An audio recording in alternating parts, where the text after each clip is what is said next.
En el verano de 1955, una sala de cine en la Ciudad de México se quedó en silencio por una razón que nadie estaba preparado para nombrar.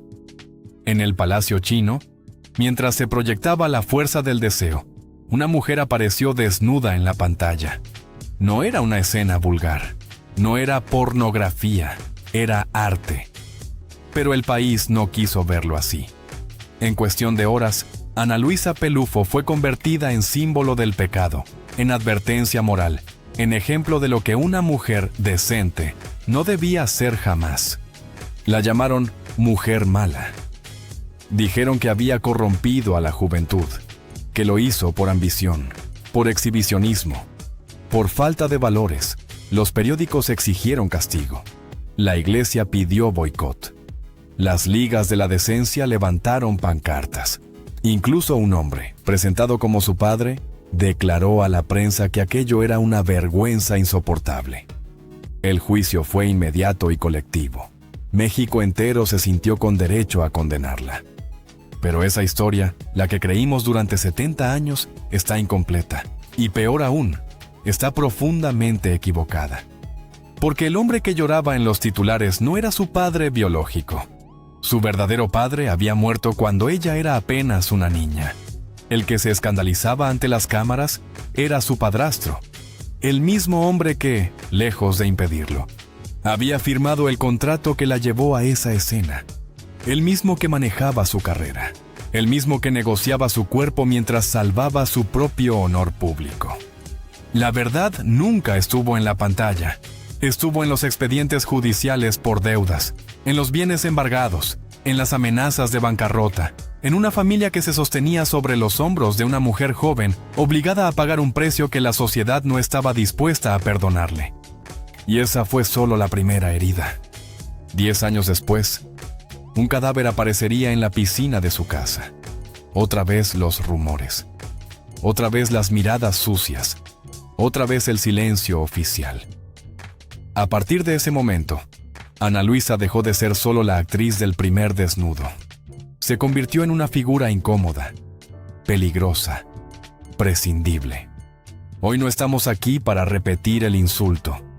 Hoy estamos aquí para desmontarlo, para entender por qué una mujer nacida en privilegio terminó vendiendo su reputación para salvar a otros, para descubrir qué sacrificios se esconden detrás de la palabra escándalo, y para aceptar una idea que incomoda más que cualquier desnudo. Tal vez la vergüenza nunca fue de ella, tal vez siempre fue nuestra. Nació en Querétaro en el año 1929, en una casa donde el silencio pesaba más que las palabras y el apellido importaba más que los abrazos. Ana Luisa Pelufo no llegó al mundo rodeada de carencias materiales, pero sí marcada por una ausencia que definiría todo lo que vendría después. Su padre biológico, un hombre respetado, abogado y académico, murió cuando ella era apenas una niña. Tenía 7 años. A esa edad no se entienden los funerales, pero sí se aprende algo que no se olvida jamás: que las figuras que parecen eternas pueden desaparecer de un día para otro. Su madre volvió a casarse poco después. El nuevo hombre en la casa no llegó como un salvador, ni como un villano declarado. Llegó como autoridad, como norma, como alguien que hablaba fuerte y decidía por todos. Desde muy pequeña, Ana Luisa entendió que en ese hogar no se premiaba la fragilidad, se castigaba. Aprendió a mantenerse erguida, a no pedir demasiado, a ocupar poco espacio emocional aunque físicamente fuera imposible no verla. Era alta, elegante, llamativa. En cualquier habitación destacaba. Y eso, para una mujer joven en el México conservador de los años 40, no siempre era una ventaja. A los 15 años ya había algo claro para quienes la rodeaban.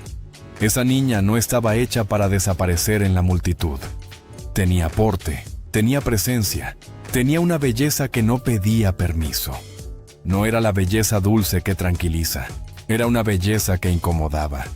Y cuando una mujer incomoda, el mundo empieza a buscar la forma de controlarla.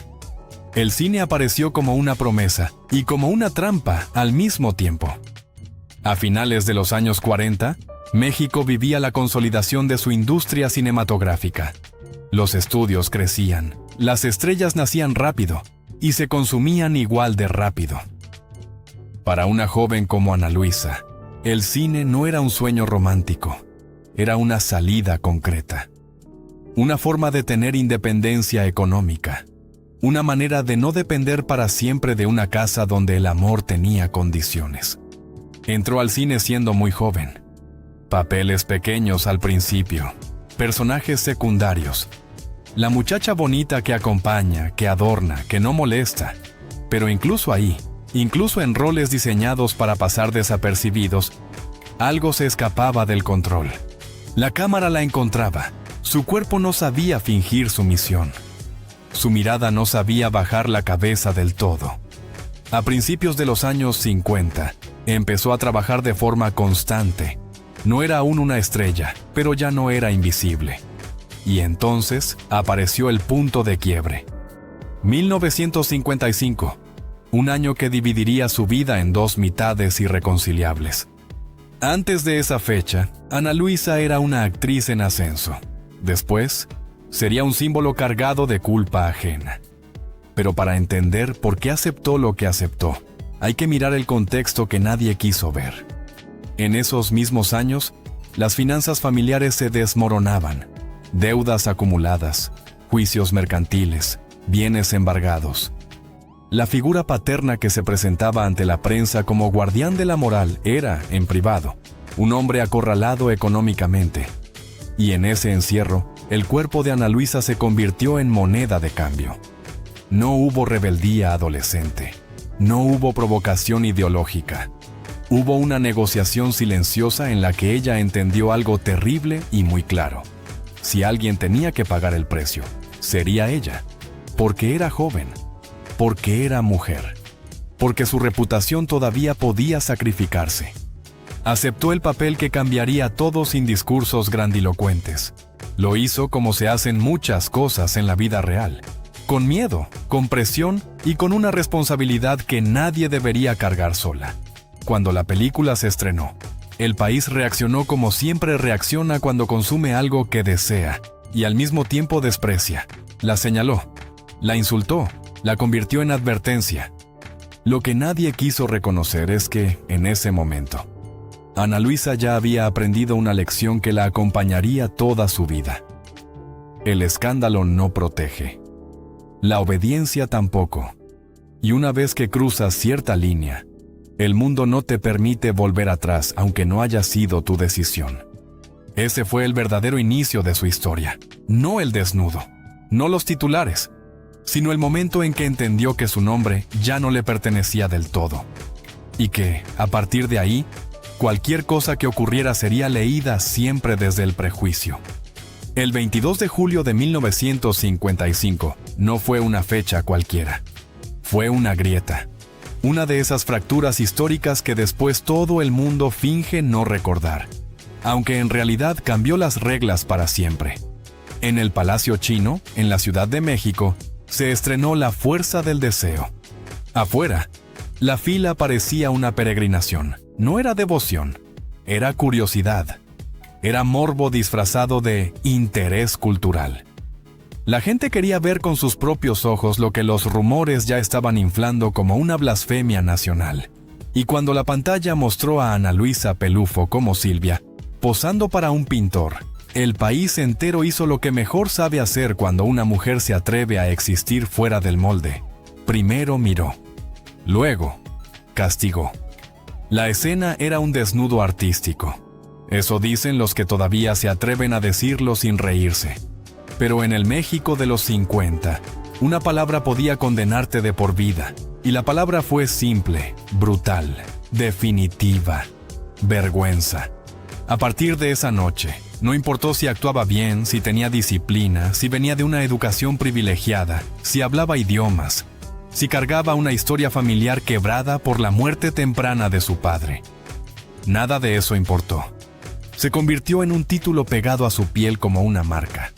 Mujer mala, pecadora, amenaza moral. Y entonces ocurrió el truco más sucio de toda esta historia. El país no solo la juzgó, El país necesitó que su propia familia también la humillara, porque así el linchamiento parecía legítimo. En los periódicos apareció la voz del padre, indignado, escandalizado, pronunciando frases que sonaban como sentencia. ¡Qué cosa tan espantosa! ¡Qué desvergüenza! Pero ahí está la primera verdad incómoda, la que nadie quiso mirar. Ese hombre no era su padre biológico. Su padre real ya no existía desde que Ana Luisa era una niña. El hombre que se llevó la portada, el que se rasgó las vestiduras ante el público, era su padrastro, Manuel Pelufo. Y lo más oscuro no es que hablara. Lo más oscuro es que hablaba como si no hubiera tenido nada que ver. Porque Manuel no era solo padrastro. Era el hombre que controlaba el rumbo, el que manejaba las llaves de los contactos, el que decía sí o no, el que negociaba, el que cuidaba la carrera, el que firmaba contratos. Y en esa época, un contrato no era un papel, era un destino. Cuando el estreno detonó el escándalo, él apareció ante la prensa como el guardián ultrajado de la moral familiar, pero en privado era otra cosa. Era el administrador del riesgo, el cálculo, la mano que empujó y después se escondió. Piensa en lo que significa eso para una mujer joven. Salir a recibir el golpe público y al mismo tiempo cargar con el golpe doméstico. No solo la insultaban desconocidos, también tenía que soportar la teatral indignación del hombre que había aceptado el dinero. Porque no nos engañemos, en historias como esta, el dinero siempre está en el centro aunque nadie quiera pronunciarlo en voz alta.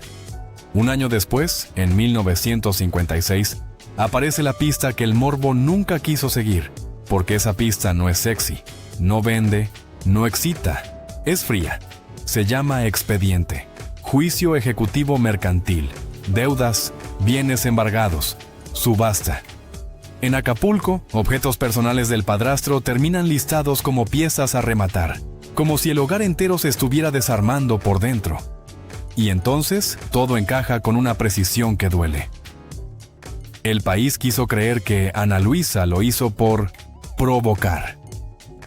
Pero la mecánica real apunta a otra dirección. Lo hizo porque su casa estaba atrapada en un derrumbe financiero, y ella era la única moneda que el sistema aceptaba sin preguntas. No fue una decisión tomada en libertad plena. Fue una decisión tomada dentro de una jaula brillante. Porque cuando una mujer es joven y tiene belleza, todo el mundo habla de elección, como si no existieran presiones, como si no existiera la manipulación, como si no existiera un hombre sentado al otro lado de la mesa, negociando su imagen con la tranquilidad de quien no será señalado después. Manuel podía salvarse con una frase ante los medios. Ana Luisa no. Ella cargaba el pecado, incluso si el pecado había sido diseñado como rescate económico. Y hay otra pieza que vuelve todo más cruel. En 1958, Manuel Pelufo es declarado indeseable y termina expulsado. La palabra es brutal porque suena a basura oficial, a alguien que el Estado decide borrar. Pero cuando él cae, la carga no desaparece, solo cambia de cuerpo. De pronto, el sostén real ya no es el hombre que firmaba, sino la mujer que aparecía en pantalla. Y ahí se completa el círculo de la hipocresía. El mismo sistema que la llamó inmoral era el sistema que se alimentaba de su trabajo para mantener a flote lo que quedaba de su mundo. En ese contexto aparecen los nombres que la historia suele esconder detrás de los titulares. El productor Pedro Calderón, el tipo de poder industrial que no mancha sus manos con el escándalo aunque lo haya provocado. El contrato no se firma con el aire, se firma con intermediarios, se firma con promesas, se firma con silencios. Y el silencio más largo de todos fue el de Ana Luisa, que nunca salió a gritar la verdad más sencilla, que lo hizo por necesidad, que lo hizo para sostener a otros, que lo hizo cargando una obediencia que después se confundió con culpa. La sociedad se quedó con la imagen fácil. Una mujer desnuda en pantalla, un pecado que puede señalarse, una historia cómoda para quienes necesitaban sentirse superiores. Pero la verdad que te obliga a bajar la mirada, está en la contradicción perfecta.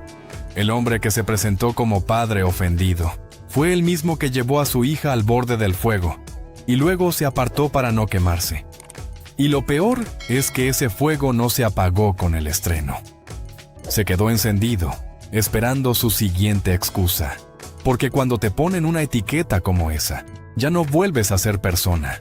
Te vuelves rumor, te vuelves sospecha, te vuelves material para el siguiente golpe. Y lo que vendría años después, en una casa, en una fiesta, junto a una piscina, no sería leído como un accidente, sino como destino. En 1965, la etiqueta de mujer mala ya no era un rumor, era una sombra que la seguía a todas partes. Y las sombras, cuando se acumulan, empiezan a pedir sangre. Cuernavaca parecía el lugar perfecto para escapar del juicio público, una ciudad de jardines y muros altos, donde la gente rica se escondía detrás de portones como si el mundo no existiera. Ana Luisa había intentado construir ahí una burbuja, una casa que funcionara como frontera, como refugio, como prueba de que la vida todavía podía ser normal. Pero la normalidad no dura cuando tu nombre ya fue convertido en un espectáculo. Esa noche hubo una fiesta, no una reunión inocente, no una cena familiar, sino esa clase de velada donde el alcohol afloja las máscaras y los secretos se sienten más livianos. Llegó gente del medio, llegó gente que no quería aparecer en fotos, llegó gente que hablaba bajo y reía alto. Y entre todos estaba él, Rafael Romero Sánchez, periodista y extorero, 29 años. Un hombre acostumbrado a meterse en lugares donde otros no se atrevían. Un hombre que sabía mirar y luego escribir lo que vio. A veces eso te convierte en importante, a veces te convierte en peligro.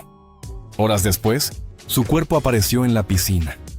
Así de simple se contó, como si la muerte fuera un tropiezo, como si el agua lo hubiera decidido todo. La versión que circuló con rapidez fue cómoda, demasiado cómoda, que estaba borracho, que resbaló, que se golpeó, que el frío, que la congestión alcohólica, que nadie tuvo la culpa. Un accidente de madrugada y listo. Pero hay historias que nacen con un defecto en la cara, una grieta visible que te obliga a desconfiar desde el primer segundo. Y esta tenía varias. Porque cuando se revisa lo que se dijo en esos días, aparece una frase que debería helarte la sangre. El cuerpo presentaba golpes, moretones fuertes en la cabeza y en el abdomen. No es el tipo de marca que encaja con un simple resbalón. No es la huella típica de una caída limpia al agua. Es el tipo de señal que te susurra que pasó algo más, algo que nadie quiso explicar en voz alta. Y ahí es donde la historia empieza a torcerse, no hacia la verdad, sino hacia el silencio. Los policías describieron la escena con una imagen que parece sacada de una película barata, pero está ahí porque alguien la escribió. Dijeron que aquello parecía un arrancadero de coches, como si, en el momento en que la noticia explotó dentro de la casa, la prioridad no hubiera sido ayudar, sino escapar. Coches saliendo rápido, gente desapareciendo, copas rotas, muebles movidos. El rastro típico de la prisa cuando nadie quiere ser encontrado en el lugar equivocado, a la hora equivocada, con la persona equivocada muerta en el agua. Y entonces, sucede lo que siempre sucede cuando el escándalo necesita un rostro. El país no miró a los invitados, no miró a los que se fueron corriendo, no miró a los que tenían el poder de desaparecer pruebas, miró a Ana Luisa, porque ya era fácil mirarla así, porque su nombre ya venía manchado desde 1955, porque para la mentalidad del juicio rápido, una mujer escandalosa es siempre culpable de algo, aunque no haya hecho nada, y si un hombre muere cerca de ella, entonces el relato se escribe solo. La mujer fatal, la casa maldita, la actriz peligrosa. Se dice que Manuel Pelufo, el mismo hombre que la administró cuando le convenía y la condenó cuando le convenía, se movió otra vez. Se habla de protección, de arreglos, de influencias que tocan puertas sin dejar huellas. Y aunque la versión oficial intentó cerrar todo como accidente, en la calle el caso quedó abierto para siempre, porque el rumor siempre gana cuando la verdad es protegida por el dinero. El golpe más cruel no fue solo la sospecha pública, fue la soledad inmediata. Porque una cosa es que te insulten desde fuera, y otra es que quienes te rodean te abandonen en el momento exacto en que podrían sostenerte. La casa, que era refugio, se volvió escenario. La piscina, que era lujo, se volvió condena. La noche, que era fiesta, se volvió sentencia. El padre del fallecido, consumido por una rabia que no se negocia, soltó una frase que se siente como una lápida, que solo la justicia de Dios castigaría al culpable, porque la justicia humana servía a quien tenía dinero. No hace falta que esa frase sea literalmente exacta para entender su esencia. La esencia es clara. Un hombre creyó que le arrebataron a su hijo y que el sistema le cerró la puerta en la cara. Y Ana Luisa, desde ese día, cargó con otra marca. Ya no era solo la actriz del primer desnudo. Ahora era la mujer alrededor de la cual la muerte había ocurrido. Y en un país que ama las leyendas negras, eso es una prisión. La industria la miró con desconfianza. La prensa la olió como carnada. La gente susurraba su nombre como si fuera un amuleto maldito. Lo más trágico es que el agua se llevó un cuerpo, pero el caso se llevó una vida entera. Porque a partir de ahí, cada paso que ella diera sería leído con sospecha. Cada silencio sería interpretado como culpa. Cada gesto sería usado como prueba imaginaria. Y mientras el país seguía consumiendo historias, Ana Luisa empezó a entender algo peor que el escándalo. Que hay momentos en los que no importa la verdad. Importa la versión que protege a los poderosos. Y en esa noche de 1965, lo único que quedó claro es que alguien, en algún punto, decidió que era más importante cerrar rápido que mirar de frente. La caída no fue inmediata, fue lenta, humillante, silenciosa. Después del escándalo del cadáver en la alberca y de la muerte de Manuel Pelufo, el mundo que había sostenido a Ana Luisa se desmoronó sin hacer ruido. No hubo un juicio público que la condenara. No hubo una sentencia formal. Hubo algo peor. El cierre de puertas. El teléfono que dejó de sonar. Las miradas que ya no invitaban, solo medían. La industria no necesitaba decirle nada. Simplemente dejó de llamarla. El cine respetable la apartó con una cortesía cruel. Para los productores serios, Ana Luisa Pelufo ya no era una actriz, era un riesgo. Una mujer marcada por dos pecados imperdonables para la moral de la época: el cuerpo y la sospecha. El desnudo de 1955 no se olvidó. El muerto de 1965 no se perdonó. Y cuando una mujer acumula dos manchas así, el sistema la empuja hacia donde cree que pertenece. Fue entonces cuando apareció la única opción real para sobrevivir. No para brillar, para comer, para pagar cuentas, para sostener una casa, para no depender de nadie. El cine de ficheras. En los años 70 y 80, mientras México atravesaba crisis económicas y culturales, ese cine se convirtió en un vertedero y al mismo tiempo en un refugio. Películas baratas, guiones vulgares, humor grosero, cuerpos usados como mercancía. Para muchas actrices jóvenes era una trampa. Para Ana Luisa fue una tabla de salvación tardía. Entró sin escándalo y sin discursos. No fingió que era arte elevado. Tampoco pidió disculpas. Aceptó papeles que otros despreciaban. Madrotas cansadas, mujeres rotas, figuras que ya habían sido usadas y tiradas por la vida. En pantalla, su cuerpo envejecía. Su rostro ya no prometía fantasías. Y el público, el mismo que décadas antes la había condenado, ahora se reía de ella. En eso terminó, decían, de diosa a chiste. Pero nadie se hacía la pregunta correcta. ¿Qué otra cosa podía hacer? Mientras muchos de sus contemporáneos se perdían en el alcohol, en la amargura o en la nostalgia venenosa, Ana Luisa trabajó. Llegaba puntual, aprendía sus diálogos, trataba con respeto a técnicos y actores jóvenes. No exigía privilegios, no usaba su pasado como arma. Entendió algo que muy pocos aceptan. La dignidad no siempre está en el pedestal, a veces está en resistir. Había algo que no estaba dispuesta a perder: su control. En un ambiente plagado de excesos, ella se mantuvo sobria. En un mundo de escándalos, evitó los titulares. No convirtió su caída en espectáculo. No vendió entrevistas llorosas. No escribió memorias vengativas. Hizo lo que tenía que hacer y regresó a casa. Porque en casa había alguien más importante que su orgullo: su hijo. Todo lo que el público no veía estaba ahí.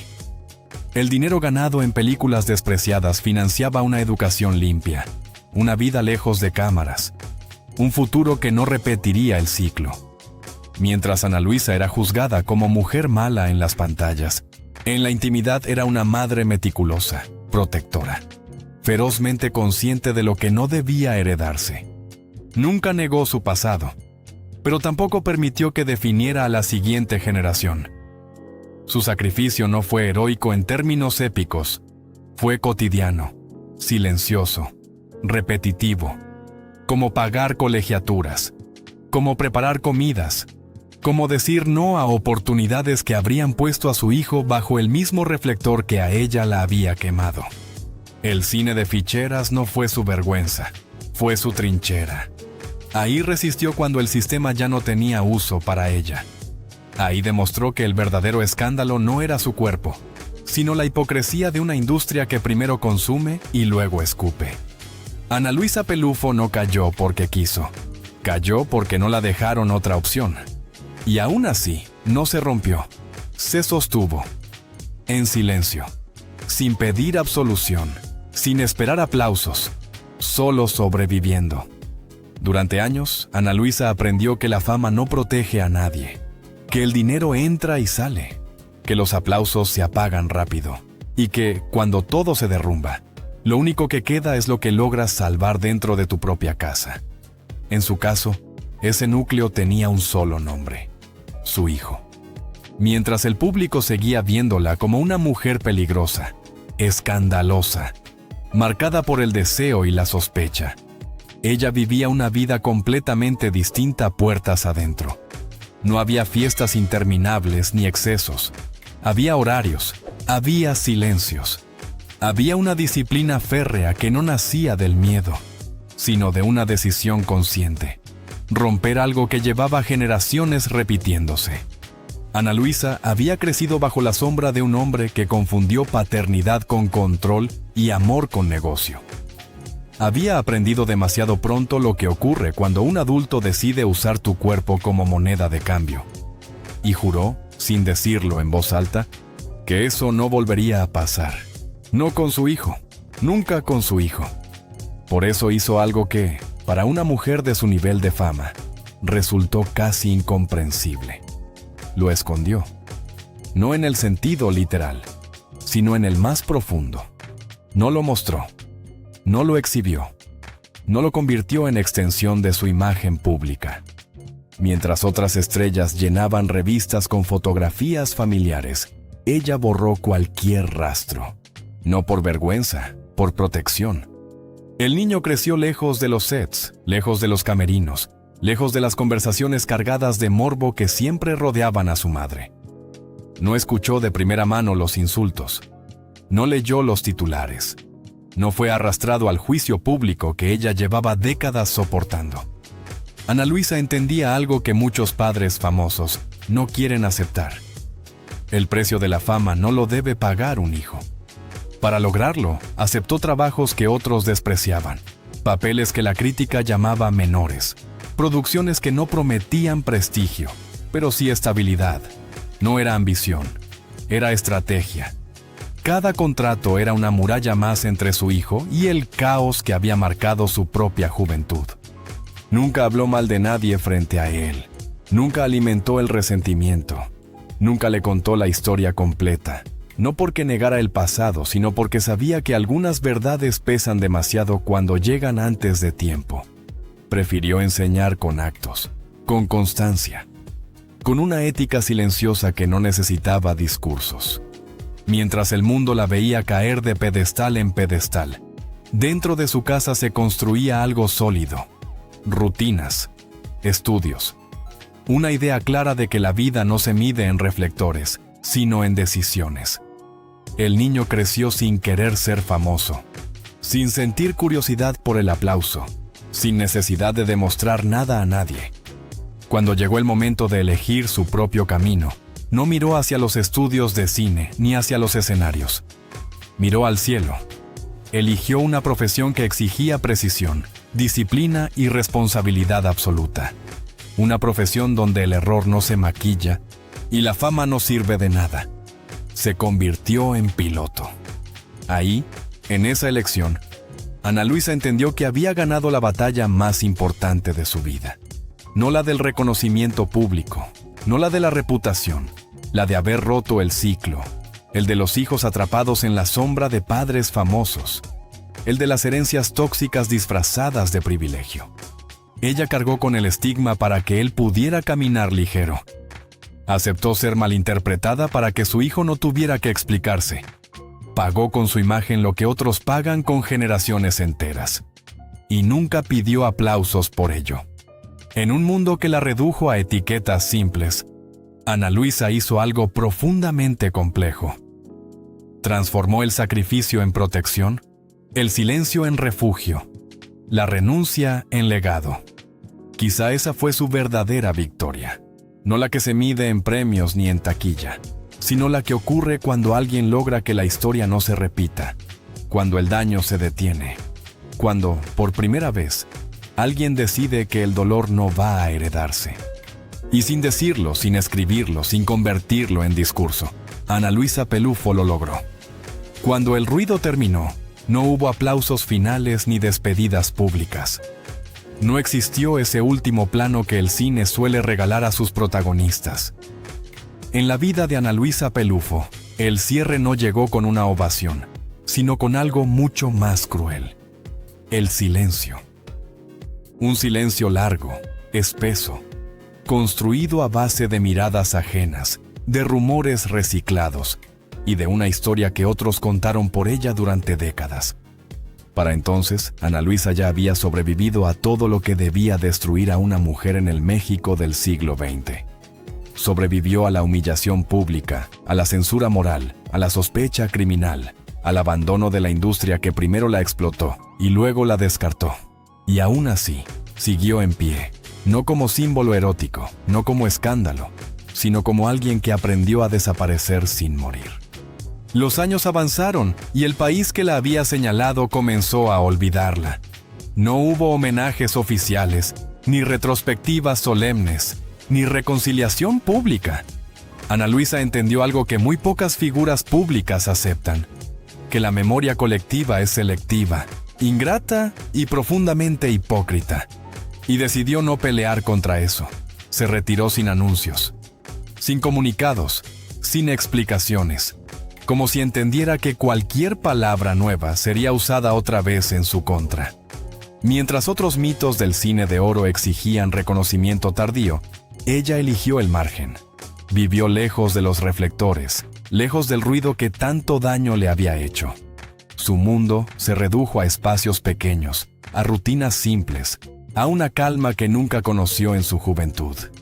Y sin embargo, no hubo amargura, no hubo discursos de víctima, no hubo resentimiento público. Ese fue su último acto de dignidad. Porque hay algo profundamente incómodo en la figura de Ana Luisa Pelufo. Nunca pidió perdón por lo que hizo. Nunca pidió comprensión, nunca se retractó. Simplemente vivió, como si supiera que la historia, tarde o temprano, tendría que ajustar cuentas consigo misma. Durante años, su nombre siguió apareciendo en titulares perezosos. La primera actriz que se desnudó, la mujer del escándalo, el caso nunca aclarado. Nadie parecía interesado en la mujer detrás de esos titulares. Nadie quiso mirar el contexto, las presiones, las renuncias silenciosas. Y ella, lejos de corregirlos, dejó que el tiempo hiciera lo que la sociedad no supo hacer: desgastar el prejuicio. En sus últimos años, cuando las redes sociales comenzaron a matarla una y otra vez con rumores falsos, ocurrió algo revelador. No fue ella quien salió a defenderse, fue su hijo. Ese hijo al que protegió toda su vida del espectáculo, del veneno de la fama, del circo mediático. Él fue quien habló. Él fue quien puso un límite. Y en ese gesto mínimo quedó clara la magnitud de su verdadera victoria. Ana Luisa Pelufo no ganó premios por su silencio. No fue celebrada por su resistencia. Pero logró algo más raro y más difícil. No convertirse en lo que la sociedad esperaba de ella. No terminó rota, no terminó cínica, no terminó pidiendo absolución.